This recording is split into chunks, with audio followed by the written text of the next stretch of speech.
사도행전 2장 37절로 47절까지 함께 같이 읽겠습니다. 그들이 이 말을 듣고 마음에 찔려 베드로와 다른 사도들에게 물어 이르되 형제들아 우리가 어찌할꼬 하거늘 베드로가 이르되 너희가 회개하여 각각 예수 그리스도의 이름으로 세례를 받고 죄 사함을 받으라.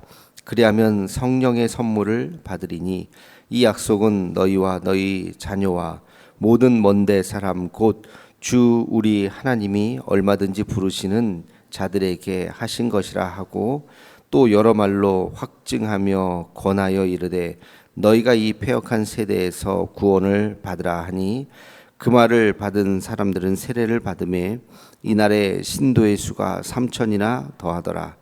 그들이 사도의 가르침을 받아 서로 교제하고 떡을 떼며 오로지 기도하기를 힘쓰니라. 사람마다 두려워하는데 사도들로 말미암아 기사와 표적이 많이 나타나니 믿는 사람이 다 함께 있어 모든 물건을 서로 통용하고 또 재산과 소유를 팔아 각 사람의 필요를 따라 나눠주며 날마다 마음을 같이하여 성전에 모이기를 힘쓰고 집에서 떡을 떼며 기쁨과 순전한 마음으로 음식을 먹고 하나님을 찬미하며 또 온 백성에게 칭송을 받으니 주께서 구원받는 사람을 날마다 더하게 하시니라. 아멘. 베드로의 어제 설교를 우리가 살펴봤는데요. 베드로의 설교의 결과가 3,000명이나 세례를 받는 엄청난 역사가 일어났어요. 이게 아마 이 3,000이라고 하는 것이 아마도 남자만 세워지지 않았을까? 뭐 특별한 뭐 수식어는 없습니다만 어쨌든 최소한 3,000명 이상의 엄청난 교회가 이제 탄생을 했습니다. 물론 뭐 건물이 있는 교회는 아닐 거예요. 무슨 이렇게 등록지에 이렇게 이름을 써서 이렇게 뭐 등록한 교인들은 아니겠지만 세례를 받았다고 하는 그 자체는 엄청난 일이죠. 그래서 아마 이것을 이제 예루살렘 교회의 이제 시작으로 이제 보통 이제 이해를 합니다. 베드로가 이제 성령을 강조했죠. 38절에 보면 너희가 회개하면 예수 그리스도의 이름으로 세례를 받고 그러면 죄 사함을 얻게 되고 그러면 성령을 선물로 받게 될 것이다. 여러분 이게 일종의 이제 세트예요. 세트. 우리가 회개 마음에 찔려 말씀을 듣죠. 그러면 깨달음이 와요. 그 깨닫는 과정이 이제 마음이 이제 감동이 되기도 하고 찔리기도 하고 죄가 많은 사람들은 그러면서 자연스럽게 회개가 일어나죠. 예수님을 영접하는 순간이죠. 죄인인 것을 깨닫는 순간 내가 죄인인 것을 고백하게 되고 이제 그게 회개죠. 내 죄를 하나님 앞에 고백하는 순간 이제 예수님이 필요하죠. 예수님의 십자가의 보혈을 의지하고 그 순간이 이제 예수님을 영접하는 순간이죠. 그러면 그 다음에 예수님을 영접하면 세례를 받는 것입니다. 이거는 같이 동시에 이루어지는 거예요.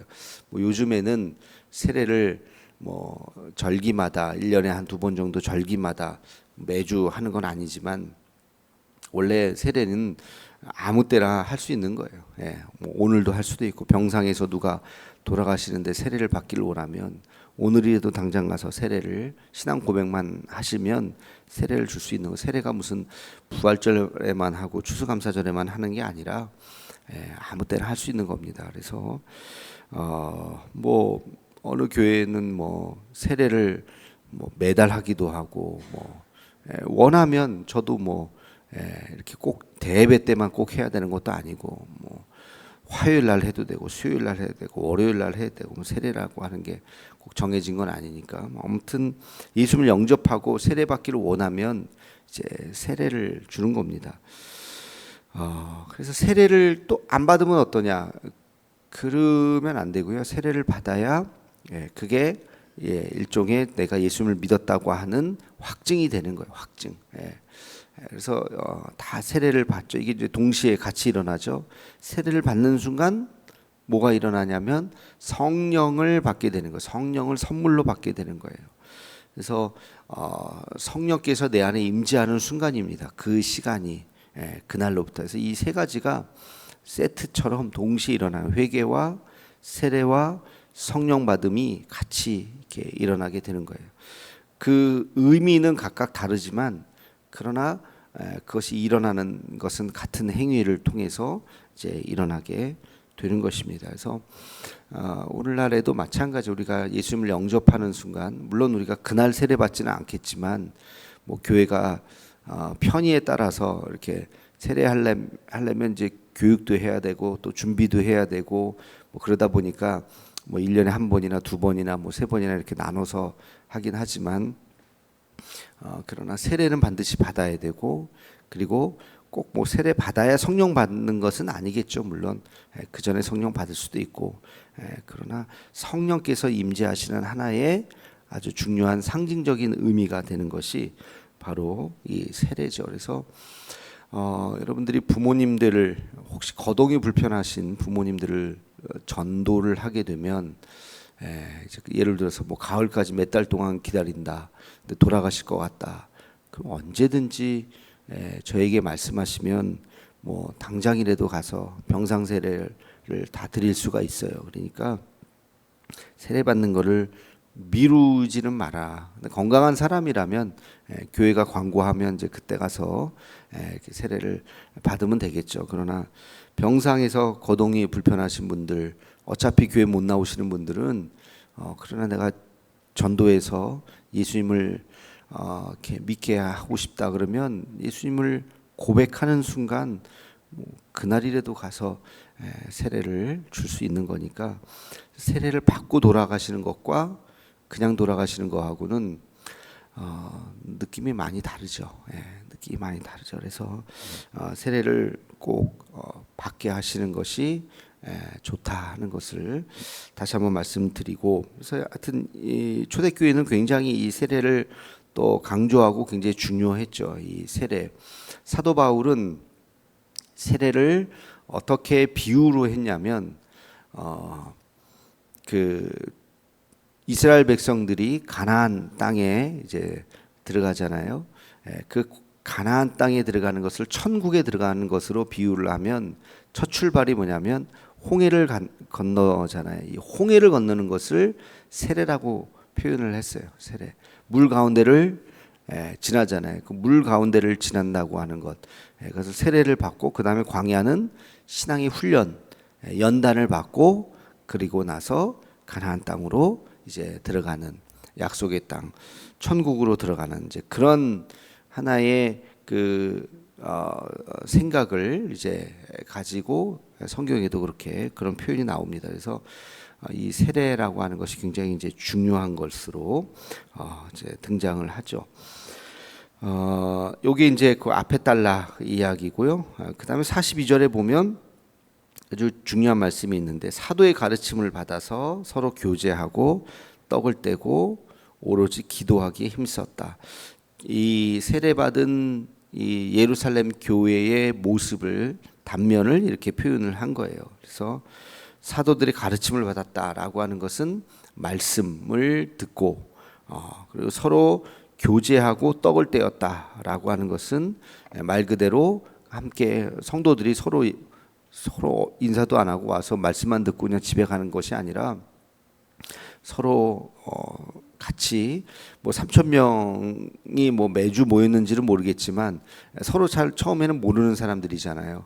서로 교제하고 서로 인사하고 서로 같이 먹고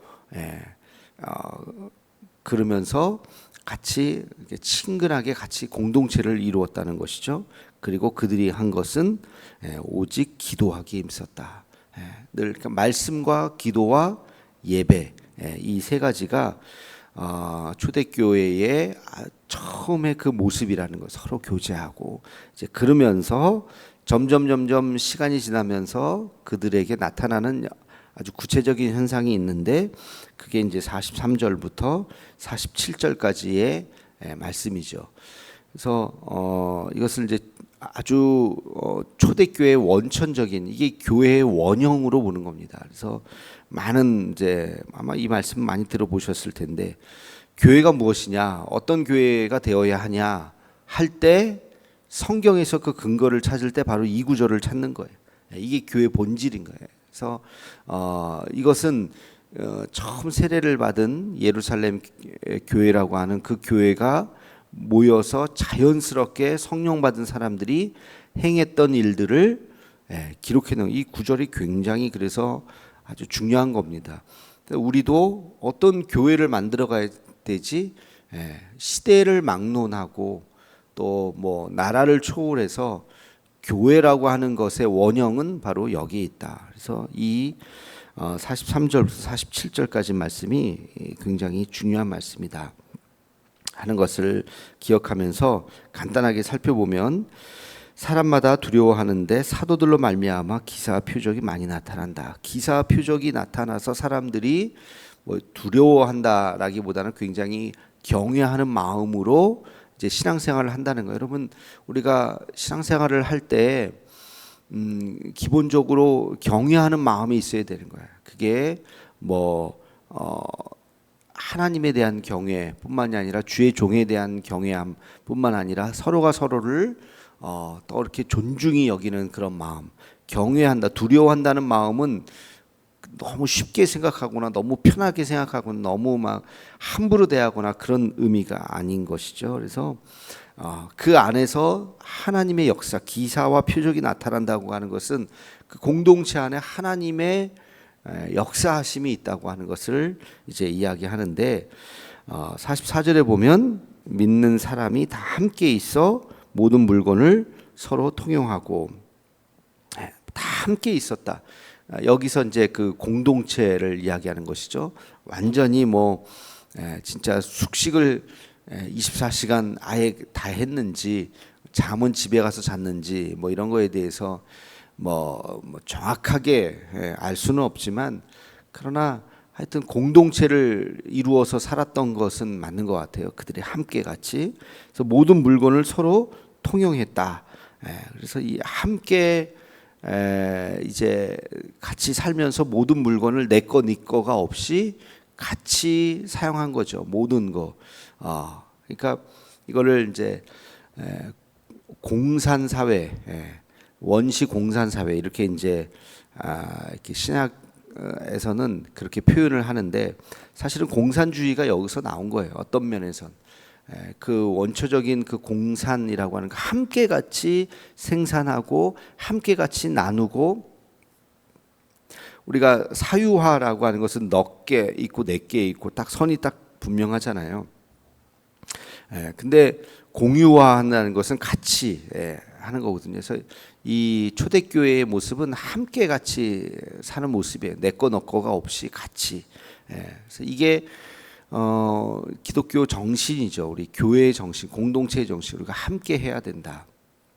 그래서 나중에 바울도 이제 그런 얘기하지만 11조의 정신이라고 하는 것이 뭐 똑같이 10만 원 내세요. 그게 아니라, 그건 어떻게 보면 좀 회비 개념이지만 11조는 자기가 번 것의 11조. 많이 번 사람은 10분의 1도 크겠죠.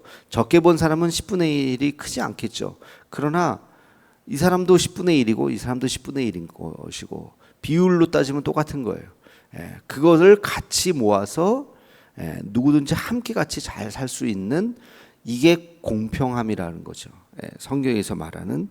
그래서 그렇게 함께 공동체를 이루어서 누구든지 함께 차별이 없이 살아가는 그런 공동체가 교회의 원형이다. 그래서 우리가 뭐 문자적으로 그렇게 오늘날 살 수는 없겠죠. 다 집 팔고 교회에다가 다 헌금하시고 교회에서 방 하나씩 해드릴 테니까 다 같이 여기서 삽시다. 그러면 이제 이단이죠, 이단. 그게 뭐 하여튼 오늘날 사회하고는 좀 안 맞죠. 그렇게 한다는 것이. 그래서 우리가 그렇게 하지는 못하지만, 그러나 정신은 같이 해야 된다. 그래서 우리가 구제도 하고 어려운 이웃들 돕기도 하고 하는 그런 정신이 바로 이제 여기서 나온 거죠. 그래서 함께 있고 물건을 서로 통용하고 그 다음에 재산과 소유를 팔아 각 사람의 필요에 따라 나눠주고. 예. 그래서 44절과 45절은 이제 같이 연결되는 거, 서로 통용한다고 하는데 그게 구체적으로 뭐냐면 이 재산과 소유를 필요 이제 교회에 헌물하는 거죠. 거기 나중에 얘기하지만 바나바가 이제 그렇게 했죠. 자기가 이제 교회에다가 헌금을 하고 이제 그러면서 그것이 교회에 필요한 사람들, 그 당시에는 굶주린 사람도 많고 밥을 다 먹지 못하는 사람들도 있고 그러니까 그런 사람들과 함께 같이 이제 나누고, 그 다음에 46절에 보면 날마다 마음을 같이하여 성전에 모이기를 힘쓰고. 그러니까 여기도 이제 다 함께 있어 또 마음을 같이하여 뭐 이런 표현이 나오죠. 그러니까 한 마음이 되었다는, 같이. 말씀을 그 앞에 보면 사도들이 말씀을 가르쳤다 그러잖아요. 그 말씀을 이제 배우고, 예수님이 말씀하신 것이 뭐냐? 우리가 예수 믿고 그러면 지금 다 그냥 이 시간에 다 같이 천국 가냐? 지금 오늘이 종말이냐? 종말은 우리가 있지만 오늘이 종말은 아니잖아요. 이게 종말론자, 잘못된 종말론자들이 모여가지고 집단 자살하고 오늘이 종말입니다. 다 같이 한국 천국 갑시다 해가지고 이거는 이제 이단들이죠. 그래서 종말론의 의식을 갖고 사는 것은 중요하지만 종말이 있으니까, 그러나 오늘 다 같이 죽자 이거는 아니죠. 그러니까 우리가 마음을 같이 해서 그날을 바라보면서 우리가 함께 같이 종말론적인 의식을 가지고 지금부터 어떻게 살 것인가, 남은 인생 수십 년 남았잖아요. 아직 그 수십 년 동안 우리가 무엇을 어떻게 할 것인가를 우리가 고민하면서 하나님의 뜻을 따르는 이제 그 가르침을 받는 것, 이게 초대교회의 모습이었다. 그래서 성전에 모이기를 힘쓰고, 그러니까 아마 요 구절을 보면은 같이 이렇게 막 집단적으로 거주해서 살았다기보다는 잠은 자기 집에서 아마 자고 날마다 시간을 정해서 아마 모였을 것 같아요. 그래서 모여서 여기서 말하는 그 성전은 초대교회에서 교회를 지은 게 아니에요. 예루살렘 성전을 이야기하는 거예요. 그래서 이제 그 3장에 가면 나오겠지만 베드로가 안진뱅이를 일으키는 그 사건도 그 성전, 예루살렘 성전에 모여서 거기서 같이 기도하다가 이제 역사가 일어나게 된 거죠. 그래서 집에서 떡을 떼며 기쁨과 순전한 마음으로 음식을 먹고, 그리고 성전에 모여서 기도도 하지만 각자 자기 집에서 3, 3, 5 모여서 3, 3, 5보다는 더 많이 모였겠죠. 수십 명씩. 그 마가의 다락방에도 120명 이렇게 모여 있었고 하는 거 보면 아마 수십 명씩 이렇게 흩어져서 그래서 이게 어떻게 보면 더 셀의 기원입니다. 3천 명이 같이 세례받고 모였지만 이제 흩어져서 각 가정에서 이제 수십 명씩 같이 모여가지고 거기서 떡을 떼고 거기서 순전한 마음으로 음식을 함께 같이 나누고 하나님을 찬미하고 이 다 예배드렸다는 의미, 말씀과 기도와 예배를 했더니 온 백성이 칭송을 했다. 그래서 이게 아주 중요한 거죠.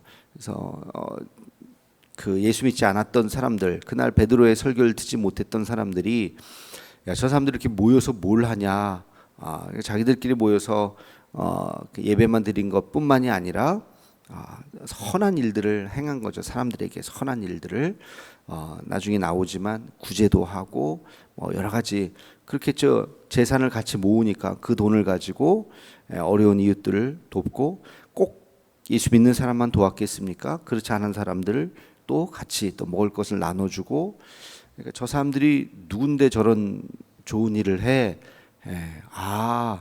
저 사람들이 예수 믿는 사람들이구나. 이제 그러면서 누가 어려운 사람 있으면 저기 한번 가봐. 그러다 보니까 이제 칭송을 받게 된 거죠. 그러니까 구원받는 사람을 날마다 더하게 하셨다. 요게 초대 교회의 모습인 거죠. 그래서 우리가 꿈꾸는 교회, 우리가 가야 할 방향이 바로 이겁니다.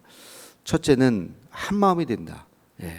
믿는 사람 다 함께 있어 물건을 서로 통용하고 우리가 서로 이기적이지 않은 공동체예요.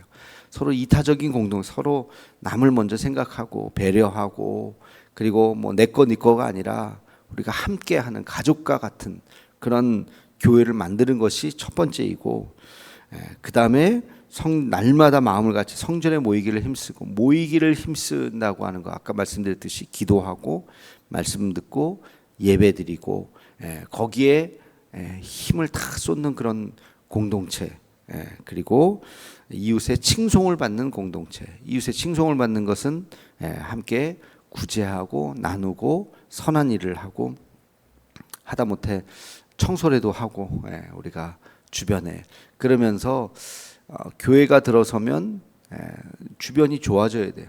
그래서 저 교회가 있어서 우리 지역이 참 좋네, 그런 칭송을 받는 그런 교회가 되는 것이, 이런 공동체를 만드는 게 뭐 시대를 초월해서 우리가 꿈꾸는 교회가 되어야 되고, 우리 교회도 마찬가지입니다.